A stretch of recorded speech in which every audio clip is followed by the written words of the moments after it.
Here's how to fix the Gateway Timeout 504 error in your browser.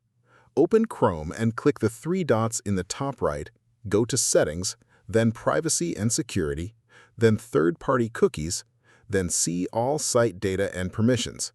Type the website name into the search bar and click the trash icon to delete its cached files. An outdated or corrupted cache can cause the browser to send requests that time out at the server. Next, go to Extensions and turn off all your active extensions. Some browser extensions modify request headers or route traffic in ways that cause 504 responses from certain servers. Disable them all and test the site. If it loads, re-enable them one by one to find which one is causing the issue. If neither of those work, try a different browser. If the page loads in a different browser, Chrome's network or extension configuration is the cause. If it fails in every browser, the 504 error is almost certainly server-side. The website's server is timing out on its end, and there is nothing you can do locally except wait and try again later.